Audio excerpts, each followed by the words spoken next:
কৃষ্ণচন্দ্র তা দিতে অস্বীকার করলে তাকে বন্দি করে নিয়ে যাওয়া হয় মুর্শিদাবাদে।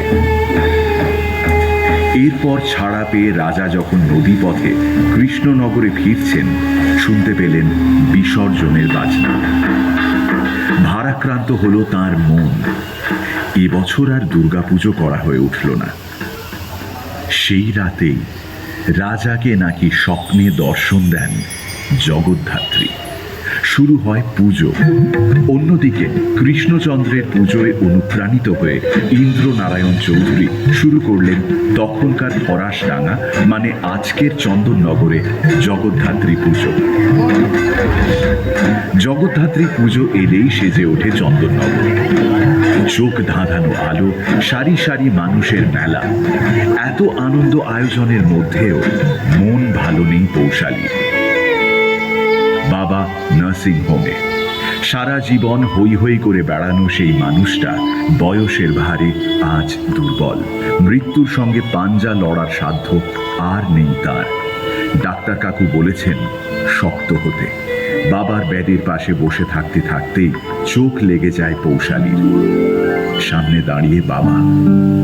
বাবা, তুমি কি সত্যিই চলে যাবে?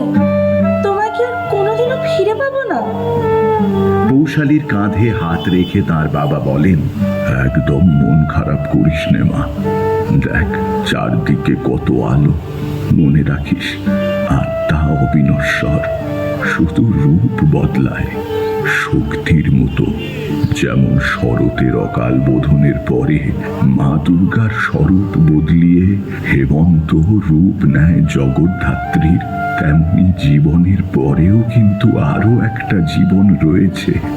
মনে রাখবি, জীবনে এমন কিছু করতে হবে যাতে তোর না থাকাটাও থেকে যায়। ডাক্তার কাকুর ডাকে ঘুম ভাঙে পৌশালীর। কিভাবে যে সময় বয়ে গিয়েছে। বাইরে ঢাক বাজছে, আলোর মালায় উৎসব নেমেছে রাস্তায়। তবে পৌশালীর জীবনের একটা আলো নিভে গেল। বাবা চলে গেলেন। পৌশালীর মতো হাসপাতালেই পুজো কাটছে বছর 20 সৌমিতের। তবে এ পুজো তার কাছে সব থেকে খুশির, বাঁধ ভাঙা উচ্ছ্বাসের। বহুদিন পরে আলো জ্বলেছে সৌমিতের বাড়িতে। হাটের যে কঠিন অসুখে তার শরৎ বিবর্ণ ছিল, এই হেমন্তে সে হৃদয়ে রং লেগেছে। ঢাকের বলে হুল্লোড় উঠেছে পরিবারে। হার্ট ট্রান্সপ্লান্টের পরে সৌমিত এখন অনেকটাই সুস্থ। হাসি ফুটেছে সৌমিতের মায়ের মুখে। মাগো, তুমি এবারও মুখ তুলে চেয়েছো ছেলেটার দিকে। কৌশলীর বাবা ডোনেট না করলে সমুর এবারও আর হাত পাওয়া হতো না। ওদের খুব ভালো রেখো ঠাকুর। নতুন একটা ক্যামেরা অর্ডার করেছে সৌমিত। ঘুরতে গিয়ে সবার সঙ্গে ছবি তুলতে হবে তো নাকি। খানিক দূরেই দাঁড়িয়ে রয়েছে পৌশালী।